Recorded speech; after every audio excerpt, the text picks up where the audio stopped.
এই কি বৌমা, তুমি সকাল থেকে এত খাবার তৈরি করছো কেন?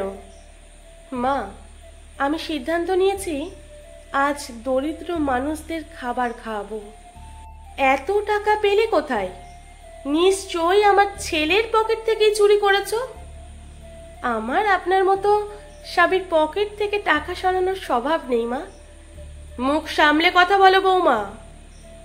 আপনি মুখ সামলালেই তো আমিও চুপ থাকি। বলি, তোমার বাপের বাড়ি থেকে তো কিছুই দিল না এবার। ছেলের বিয়ে দিয়েছি এমন এক পরিবারে যেখান থেকে রমজান উপলক্ষেও কিছু আসে না।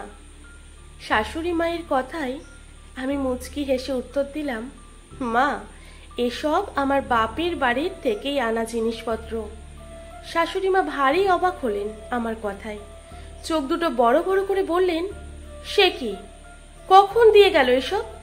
আমি তো দেখিনি। আমি এবার বলেছিলাম আমাকে টাকা পাঠাতে। প্রতি বছর তো এত এত জিনিস নিয়ে আসে, সবকিছুই আপনি আপনার মেয়ের শ্বশুর বাড়িতেই পাঠিয়ে দেন। তাই এবার ভাবলাম, দরিদ্র মানুষদের যখন খাওয়াতেই হয় তখন না হয় আসল দরিদ্রদেরই খাওয়াই। এতে আমারও সওয়াব হবে আর সবার দোয়াও পাবো। আমার কথায় শাশুড়ি মা তেলে বেগুনে জ্বলে উঠে বললেন, এসব বলে তুমি আমাকে অপমান করছো বৌমা। একদমই না মা, আপনার যদি মেয়ে শ্বশুর বাড়িতে রমজানের জিনিসপত্র পাঠাতে ইচ্ছে করে তাহলে নিজের টাকায় পাঠান। আমার বাপের বাড়ি থেকে আসা জিনিস মেয়ে শ্বশুর বাড়িতে কেন পাঠাবেন? আপনি তো খুব বড় লোক, আর এটুকু খরচ করার সামর্থ্য নেই। এদিকে উঠতে বসতে আমাকে বলেন আমার বাড়ির লোক নাকি ছোট লোক। আমার এমন কথা শুনে শাশুড়ি মা আর কোনো উত্তর দিতে পারলেন না। হন হন করে নিজের ঘরে চলে গেলেন। আমি সেদিকে বিশেষ নজর না দিয়ে নিজের কাজ করতে লাগলাম। রান্নাঘরে একা হাতে সব সামলাচ্ছি আর ভাবছি, টাকা থাকা সত্ত্বেও যারা ছোট লোক তাদের খাওয়ানোর থেকে রাস্তায় থাকা অভুক্তদের খাওয়ানো ঢের ভালো। বিকেলের দিকে বের হলাম রাস্তায়। দুই হাতে দুটো খাবারের ব্যাগ নিয়ে হাঁটছি আর চারিপাশে চোখ বুলোচ্ছি।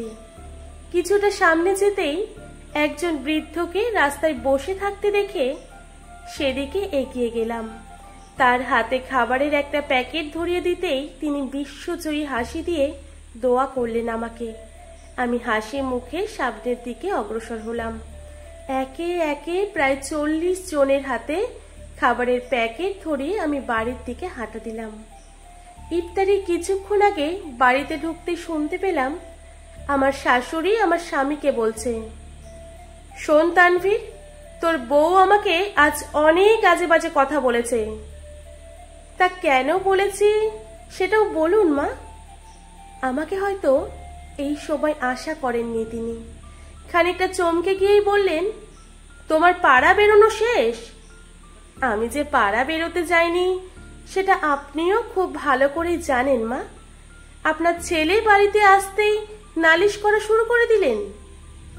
দেখ তানভীর, তোর বউ আমার সাথে কেমন ব্যবহার করে। সকালে আমাকে যা নয় তাই বলে গালাগালি করেছে। আমি অবাক হওয়ার ভান করে বললাম, ছি ছি মা, আপনি এই রমজান মাসেও মিথ্যা কথা বলেন? আপনার রোজা তো হালকা হয়ে গেল মা। আমার কথা শুনে শাশুড়ি মা থতমত খেয়ে গেলেন। আমার স্বামী এই অবস্থা দেখে পরিস্থিতি সামলানোর জন্য বলল, মা, আমি জানি অজান্তা কি করতে গিয়েছিল। ও তো ভালো কাজই করেছে। সারা বছর কত মানুষ অনাহারে থাকে। এই রমজান মাসে যদি তাদের এক বেলা খাওয়ানোর দায়িত্ব আমরা নিই তাহলে ক্ষতি কোথায়? এতে আল্লাহ খুশিই হবেন, তিনি সন্তুষ্ট হবেন আমাদের ওপর। অজান্তা তো খারাপ কাজ করেনি মা। তাহলে তুমি এত রাগ করছো কেন? প্লিজ মা, তুমি ওর ওপর রাগ করে থেকো না। তানভীরের কথায় আমার শাশুড়ি মা আমার দিকে তাকিয়ে বললেন, ও তো সারাক্ষণ আমার সাথে তর্ক করে, তোর বউকে কিছু বলবি না? আমি হেসে শাশুড়ি মায়ের কাছে এগিয়ে গিয়ে বললাম, ওর আমাকে কিচ্ছু বলতে হবে না, আমি নিজেই আমার ব্যবহারের জন্য মাপ চাচ্ছি। আসলে মা, আপনি তো আমার নরম কথায় পাত্তা দেন না, তাই মাঝে মধ্যে এমন একটু আধটু করতেই হয়। এর মধ্যেই মাগরিবের আজানের আওয়াজ পেলাম আমরা সবাই। আমি সবাইকে খাবার টেবিলে বসিয়ে পানি মুখে দিয়ে বললাম, আমি কিন্তু নিজে হাতে অনেক কষ্ট করে সব রান্না করেছি, কেউ যদি না খায় তাহলে অনেক কষ্ট পাবো। আমাকে কি কেউ ভালোবাসে না?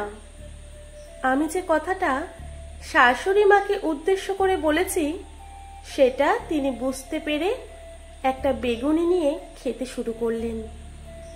আমিও হাসি মুখে তার দিকে তাকিয়ে মনে মনে বলেছি, পরিবর্তনটা হোক ভালোর জন্য।